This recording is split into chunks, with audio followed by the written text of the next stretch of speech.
Welcome to the Modern Day Cottage. I'm Emily Ryder and my daughter is Ruby Ann. Living a slow cottage lifestyle is about cultivating joys in the simple things. Come along with us today as we share some of the simple things we do here at our cottage to cultivate joy.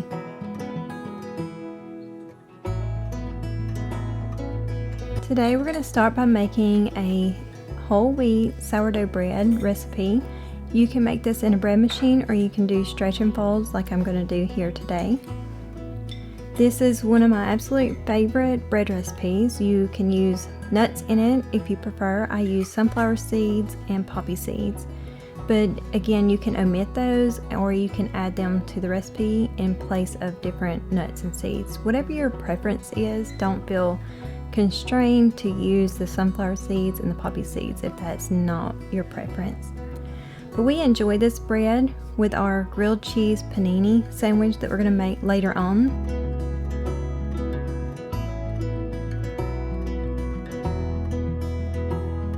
So I make this the night before. We're going to make a sourdough panini grilled cheese sandwich the next day.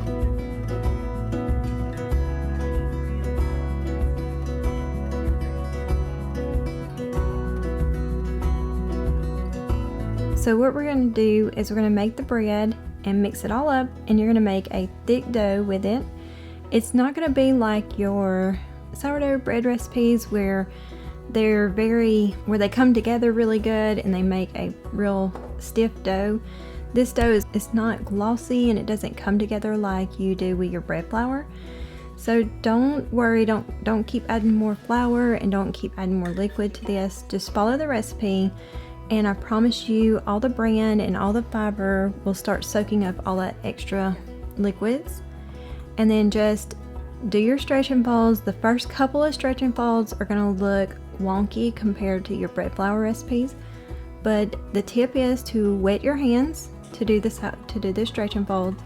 And about like the third stretch and fold, you'll see the gluten structure to actually start forming and be more consistent to what you're used to with your bread recipes.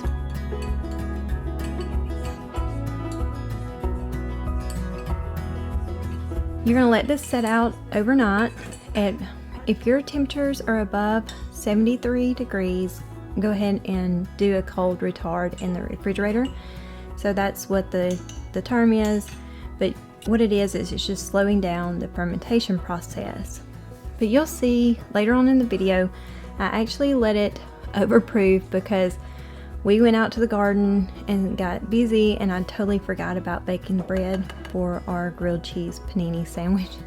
But it's okay, if it overproofs, it's fine. Just go ahead and cook it and it still makes a delicious bread. It is still edible, I promise. This is our second stretch and fold, so you can see how it's starting to come together.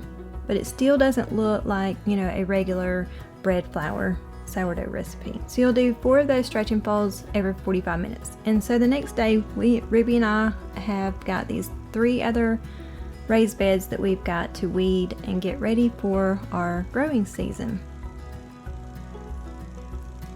So we're taking out the drip irrigation, just placing it off to the side so we can get all the weeds out and get it prepped for our growing season.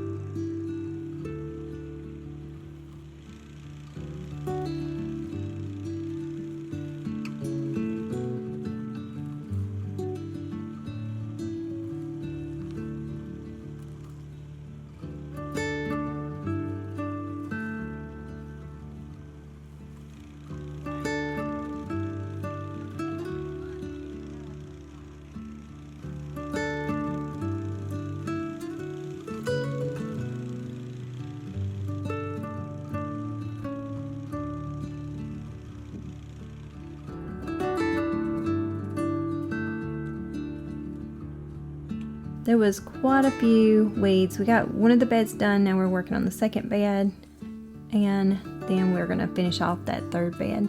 And then we're going to add in the cypress mulch on top once we get the beds done.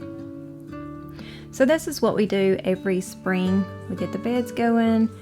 We just kind of let the beds go at the end of the season and just kind of leave them alone and then start prepping every spring. Now if we do a fall garden, we'll do this again at the end of the season. Recultivate, remulch, and get everything situated. If the weather is conducive for growing for in the fall, we will do that.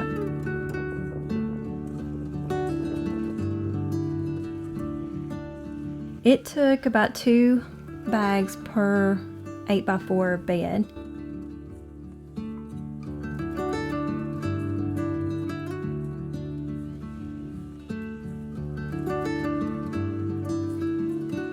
Alright, so we're putting the drip irrigation back on top, and we need to get some metal staples to go down over them to keep them in place, because we do get hurricane weather here on the coast, so we need to make sure we get those placed down so they won't go all over the place. Now we are planting peas. We soak these peas overnight. These are sugar snap peas. This is actually our first time growing sugar snap peas. So I'm really excited to see how they do. We probably got a late start here on the Gulf Coast because we're already getting in the 70 and 80s degrees, but we're still going to try our hand at them. My husband built that pea arbor a couple of weeks ago, so we can't wait to see how that goes. The chickens are laying an abundance of eggs with all this daylight hours here we're having. And we've got a hen in there laying on a clutch of eggs as well, so hopefully we'll get to share the little bitties soon. We're getting some pretty speckled eggs. Ruby Ann is going to package our eggs. We do not wash them, but we do refrigerate them after a few days when we get an abundance.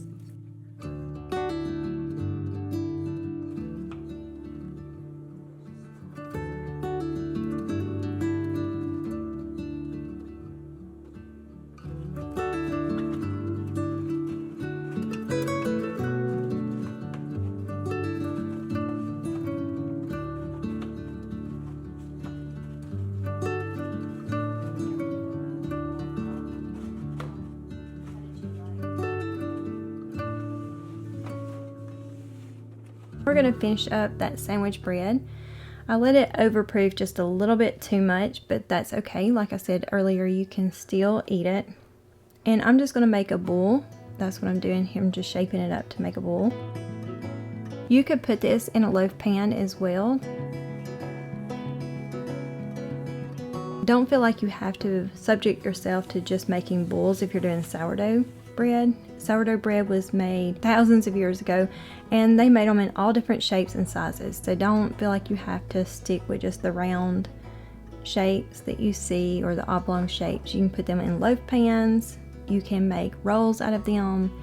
You know, you're just limited by your imagination when it comes to sourdough.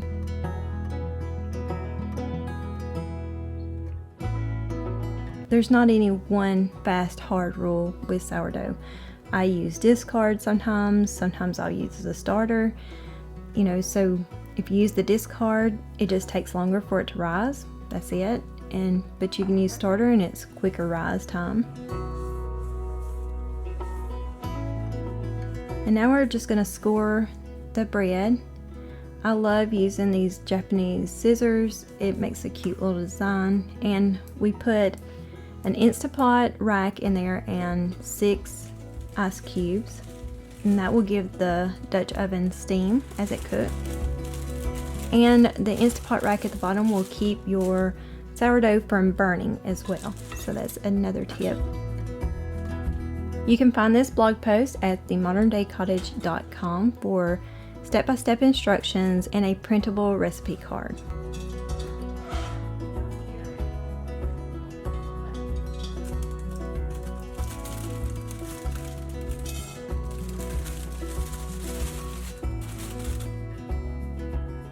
We're going to heat up our grilling pan and our press, and I'm going to cut some of that delicious sandwich bread.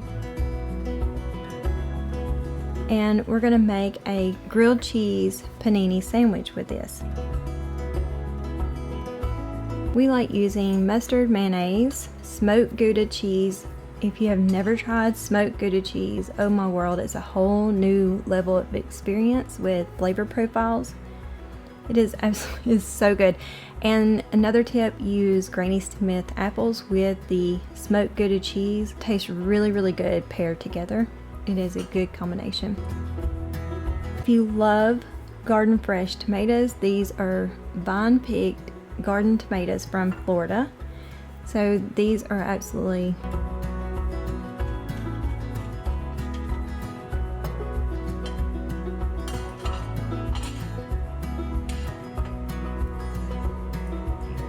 we're just using deli sliced ham, Granny Smith apples, smoked Gouda cheese, and fresh garden ripe tomatoes, and sprinkling with coarse salt and fresh peppercorn.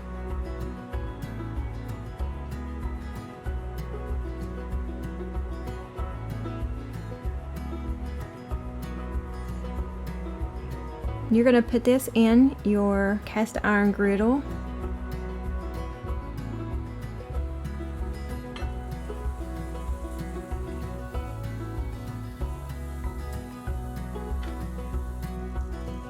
Alright, we love this grilling pan. It makes the best steaks and the best grilled cheese panini sandwiches. We are affiliates of Amazon and Azuri. If you click any links below and make a purchase, we may earn a small commission at no extra cost to you. We only share products that we use and love here at our cottage.